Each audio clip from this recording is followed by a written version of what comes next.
Assalamualaikum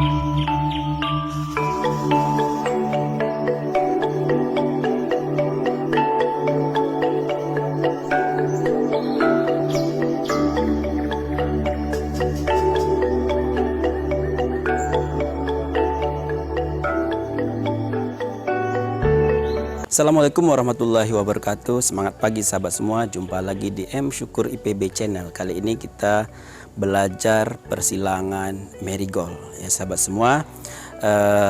Persilangan buatan ya pada marigold tidak berbeda jauh dengan tanaman umumnya. Sedikit yang membedakan bahwa tipe bunga marigold ini ada beberapa kelompok.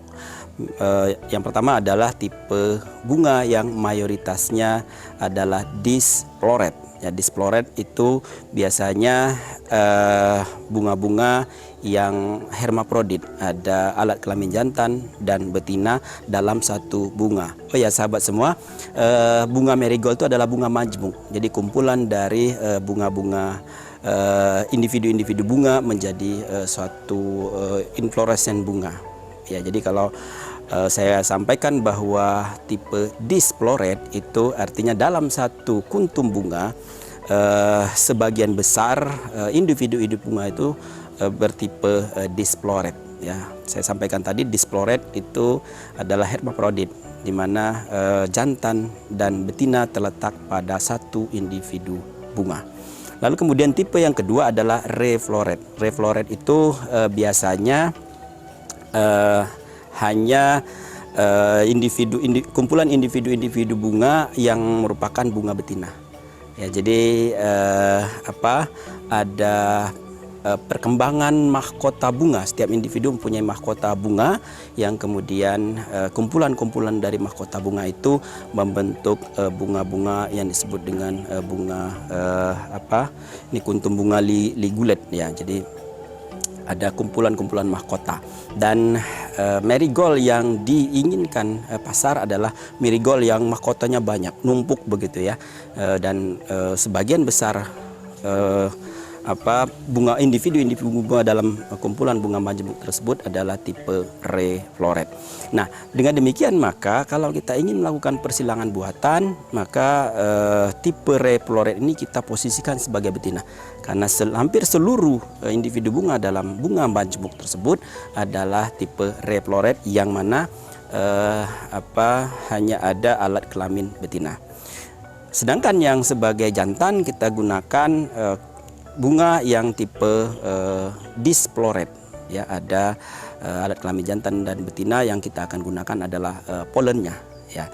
Tentu dalam persilangan buatan untuk perakitan varietas, untuk keperluan produksi benih hibrida, ini kita menyilangkan antara dua populasi, dua individu yang mempunyai jarak genetik yang jauh. Misalnya pada marigold ini kita menyilangkan marigold warna orange dengan marigold warna kuning, orange dengan gold, gold kuning, kuning putih ya. Kita tahu bahwa sahabat semua ada dua spesies marigold, yaitu spesies Tagetes erecta dan Tagetes patula.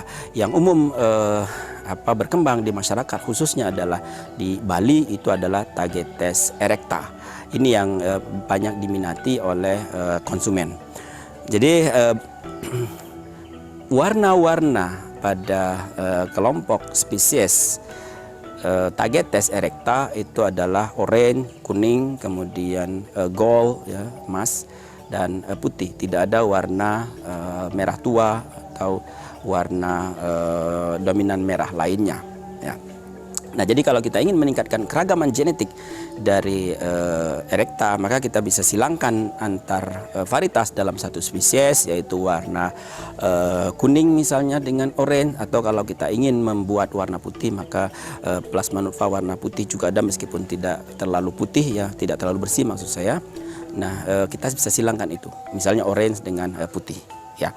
Atau kita juga bisa menyilangkan antara spesies Tagetes erecta dengan spesies Tagetes patula.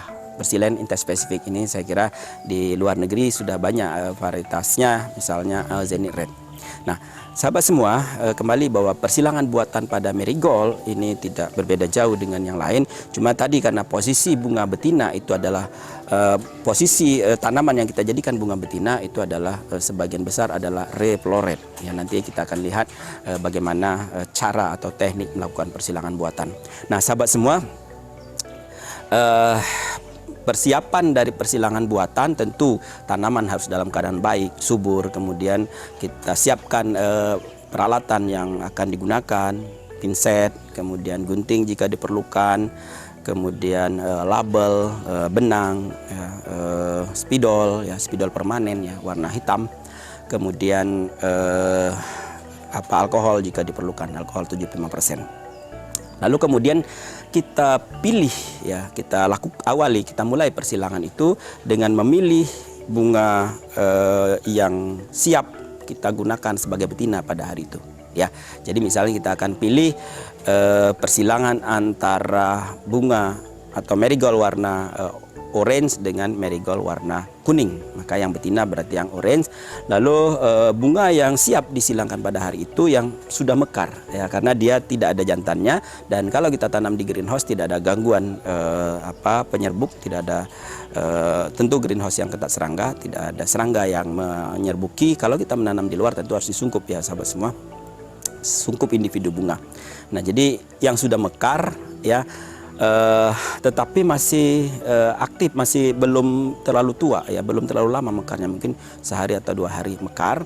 Lalu kemudian bunga-bunga yang terpilih itu kita lakukan kastrasi, ya sahabat semua, karena tidak ada jantannya, tidak ada emaskulasi, ya, kastrasi dengan mengurangi individu-individu bunga yang tidak kita perlukan, yaitu yang sudah mekar lebih lama atau yang belum mekar sama sekali. Itu kita kurangi. Kita sisakan 15 sampai 20 individu bunga. Nah, itu kita lakukan kastrasi dengan menggunakan tangan, ya, buang bagian pinggir dan buang bagian tengah, kemudian nanti kita sisir mahkota-mahkota yang tersisa itu menggunakan pinset.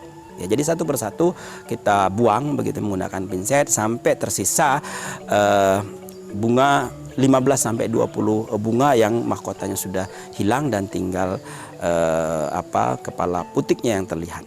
Ya, saya kira mudah sekali melakukan kastrasi emaskulasi. Yang penting adalah individu bunga yang kita atau inflorescen bunga yang kita pilih.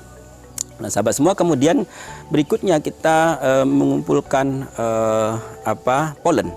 Ya, jadi kalau misalnya kita melakukan kastrasi tadi bisa kita lakukan pada pagi hari begitu, ya, jam 6 sampai jam 8 saya kira masih memungkinkan, karena belum, saya kira tidak terhubung dengan atau tidak, kalau di luar ada mungkin gangguan serangga, ini tidak saya kira.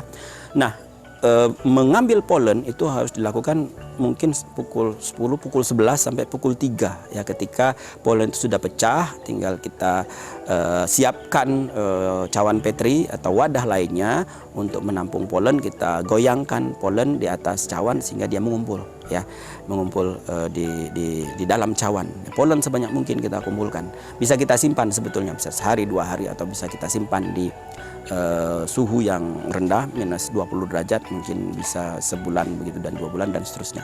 Tapi kalau kita ingin perakitan varietas, saya kira tidak perlu kita simpan, kita bisa gunakan polen yang fresh, yang segar, yang kalau misalnya pukul 6 sampai pukul 8 itu kita lakukan kastrasi, mungkin polen belum siap barangkali, ya, sehingga mungkin polen harus dikumpulkan sehari sebelumnya.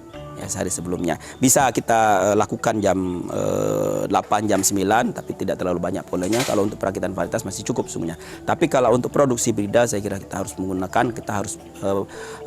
mendapatkan polen sebanyak mungkin.